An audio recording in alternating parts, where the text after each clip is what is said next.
ব্যায়াম করার সেরা সময় কোনটা? ব্যায়াম করার কোনো সেরা সময় নাই। এটা একেকজনের ক্ষেত্রে একেক রকম হতে পারে। এটা পুরোপুরি নির্ভর করে আপনার লাইফস্টাইলের উপর। অর্থাৎ আপনি কখন খান, কখন ঘুমান এবং কখন আপনি আপনার দিনের কাজগুলো করেন। আপনি যদি ঘুম, খাওয়া-দাওয়া এবং আপনার দিনের কাজকর্ম সবকিছু একটা নির্দিষ্ট সময়ে প্রতিদিন সম্পূর্ণ করতে পারেন, তবেই আপনি প্রতিদিন একটা নির্দিষ্ট সময় ব্যায়াম করতে পারবেন। অন্যথায় প্রতিদিন একটা নির্দিষ্ট সময় আপনার দ্বারা ব্যায়াম করা খুবই কঠিন হয়ে যাবে। যেমন আমি আপনাকে বললাম যে আপনি ভোরবেলায় ব্যায়াম করবেন। কিন্তু আপনি তো ঘুম থেকেই ওঠেন সকাল ১০ টার সময়। আপনার দ্বারা তো ভোরবেলা ব্যায়াম করা পসিবল হবে না। ঠিক একইভাবে আপনার যদি রাতে দ্রুত ঘুমানোর অভ্যাস থাকে, তাহলে সন্ধ্যার পর আপনার কখনো ব্যায়াম করা উচিত হবে না।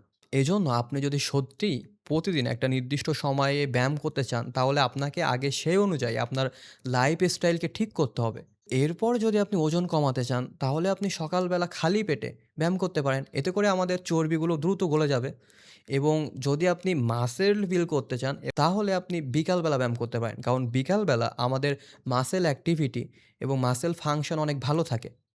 এবং সর্বশেষ রাতে ব্যায়াম করা। রাতে ব্যায়াম করা কোনো স্বাস্থ্যকর অভ্যাসের ভিতরেই পড়ে না। রাতে যদি আপনি ব্যায়াম করেন, আপনার ঘুমের সাইকেল তো নষ্ট হবেই, সাথে আপনার সার্কেডিয়ান রিদমেরও ১২টা বাজবে। এজন্য রাতে ব্যায়াম করা আপনার সবসময় পরিহার করা উচিত।